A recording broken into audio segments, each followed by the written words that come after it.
So Jamey, we've got the sideboard here set up, ready to go. We're basically have it set up middle of the game-ish. Right. Maybe walk us through our 3 factions' turns, and we can kind of get a sense of the game. Okay. Yeah, let's start over here with Travis. Gameplay proceeds clockwise around the table inside. So Travis, on his turn, he has a couple mechs out here. He controls some territories with resources. And this is kind of a main feature aside. The resources that you produce and spend are kept on the board. So like you can see here, someone has left behind these resources. They're free for someone else to come in and pick up and use. So Travis controls this oil, and he can take a production action to make more of it if he wants. So on here, it's probably blocked from the camera a little bit, but it's showing that you can produce on 2 territories where you have workers. So you have a worker on this forest and a worker on this tundra. Each of those workers, if you take this action, would produce one of the resources on that terrain. So this guy's going to produce 1 oil, this guy's going to produce 1 wood. Then you also have the option to take the bottom action on the player mat. So each section has a top action and a bottom action. This one says if you have at least 3 oil to spend, you can do an upgrade. You happen to control 4 oil here. So you can spend that 3 oil and take an upgrade. An upgrade is one of the, from playtesters, they love this upgrading feature. When you upgrade, you pick up one of these technology cubes from any place on your player mat, and you put it down any place that has a bracketed red space. So, for example, if you want to be better at bolstering, so better at combat essentially, you could pick up this token and say you want to make deploying mechs a little cheaper. You can put it down there. So you're making the benefit of one action better, and you're making the cost of another action lower. You're lowering the cost. And that's it for your turn. That would pass over to me. Did you have any questions about that before I move on to the rest? That makes sense. So 1 standard action and then the optional secondary action per turn. Yeah, so you choose one of the 4 sections, and you take either the top or the bottom action, or you take both. Got it. Usually you take the top one, and then you take the bottom. So on my turn, let's see what I'll do. I won't do produce since we just did that on your turn. I'll do a movement action. So I've got a few movements I can do. I'll put that token there. I can move any of these mobile units that I have out here. I have workers, I have mechs, and my character. I can move 2 different units. So I can move my character out here, and I can't cross rivers by default. I can't cross them. So I can move this worker over here if I wanted to. One of the things that can happen in the game, I'll use as an example. If my character moves onto this space where we have these glass tokens, I would pick up this token at the end of the movement and have an encounter. And this is kind of the thematic side of the game. I don't know, Rutledge, can you reach those green cards over there? This is the encounter deck.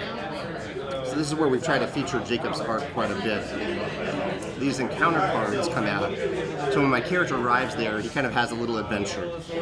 He encounters this scenario shown on the art, and then I get to choose one of the 3 scenarios. One is something nice that I'm helping the people of the land. The middle one usually involves money. I'm kind of paying the people for something. And the last one's just me. These are kind of the fun ones. And I'll become less popular for doing that. The people of this land will like me less for taking that action, but usually I get a pretty strong benefit from doing so.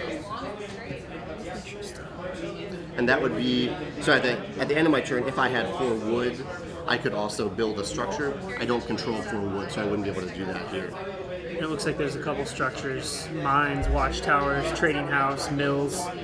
Yeah, everybody has the same 4 structures that you can put out on the board to kind of start to build your empire. You can only put 1 of each. 1 of each, yeah, and only 1 structure per territory. Then we can do 1 more turn if you want. This is the Crimean faction over here.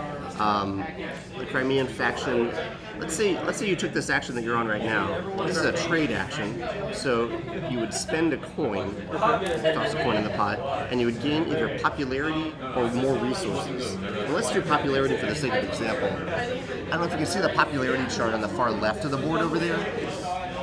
at the end of the game, this is how you score. So depending on how popular you are, you'll get points for the number of stars you have, the number of territories you control, and the number of resources you control.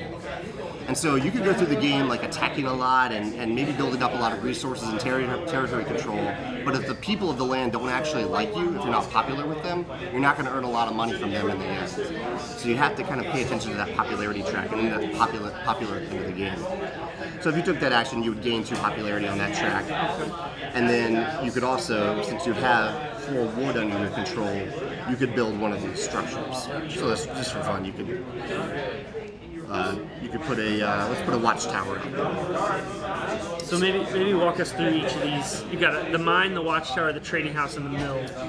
Yeah, so each of them are associated with some of these top row actions. So the mine lets you move a little bit more effectively. It lets you move from the mine to any of these tunnels.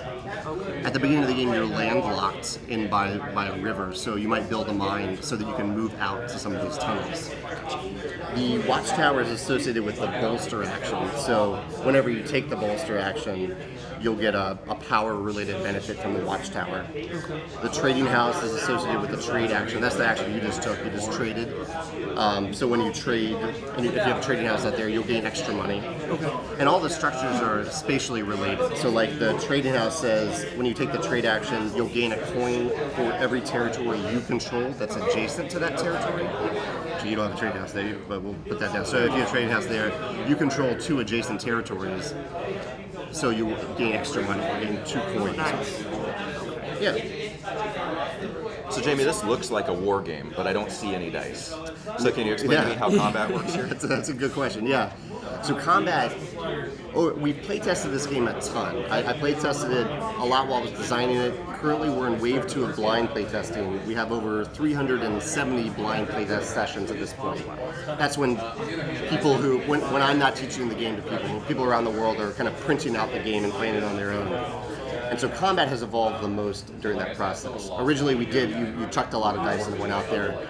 But instead of doing that, I've kind of gone with a system in combat that's a little similar to Rex and Kemet, where you're spending power on a secret dial. So if I went into combat with somebody else, say I go into combat with the Saxons over here, and over here on the power track, say I have 5 power. So I can spend up to 5 power on my dial. And I'm competing against the Saxon player who will spend as much power as they want. They only have 3 power to spend on their dial. But I also, say I have a few of these combat cards in hand. So these combat cards have power numbers on them as well. For every unit that I have in combat, I can slip one of these behind my player mat. So the black player can play 2 of those combat cards. He may think he has the advantage. He might toss 2 of these behind his player mat. What he doesn't know is that I drew a 5 card, a 5 power card. So I would secretly tuck this back and then would reveal at the same time. I would reveal a total of 9 power, and I would win that combat. Well, not necessarily. I don't know what he actually played hypothetically, but if I won that combat because I caught him off guard, he would have to retreat. So inside, you're not actually killing anything. That's the Euro side. You're not destroying what someone else has spent time building up. You're just pushing it back a little bit. And how do you gain power? You gain power on the bolster action. So by bolstering, you can gradually move it further and further. Right. And is that power spent, or is that power that's available to you every time you go into combat? Yeah, so in this instance, because I spent 4 power, I would move down, and these cards would get discarded. I would still have a few left in hand that I could spend, but I have weakened myself. I've spent those arms for other players to then come in and maybe fight me there. So you don't want to push too hard. You want to make sure that you've got some sort of a strategy for. And I'm seeing various stars around the board, so it looks like you get to place a star if you get to 16 power. So it looks like there's a lot of back and forth give and take, similar to the encounter cards, where you have to decide, is the risk worth the reward, etc. You do, yeah. There are 10 different categories for placing the stars. So like with power, for example, you can work your way up to that 16th star and kind of avoid combat, but look really strong to the other players for a while. Or you can engage in a bunch of combats because you can get up to 2 stars from winning combat.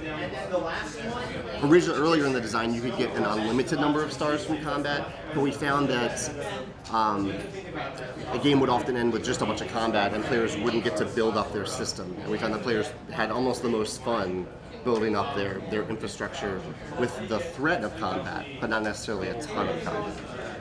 So Jamey, how long does a typical game of Scythe last with the full complement of 5 players? Sure. So we found in all these blind playtest sessions that the first time you play is going to take over 2 hours, probably 2.5 hours. But by the third playtest, we've tracked this data, it goes down to 90 minutes, which is our target time. That's similar to Kemet. Kemet's really been, you can tell, I've mentioned Kemet a couple times, it's kind of been an inspiration for this game, even though it's a very different game. But yeah, it's meant to be a 90-minute game, and from playtest it shows that. And that's from the full range of 2 to 5 players. The board gets pretty crowded with 5 players, but it means there's a lot of interaction. But with 2 players, you have the tunnels that make up the board a lot smaller. So even if I'm playing against the Saxon player, I can jump through my mind or through a tunnel to get right over there really quickly to kind of make the board feel smaller and have that same interaction in a small game. I imagine it probably plays even more like a Euro with fewer players, and more like an Ameritrash game with a lot more conflict with the full board. Well, and part of the reason we've aimed for that is that all of our games, we want it to span from 2 to either 5 or 6 players, because we want couples to have a good experience playing the game.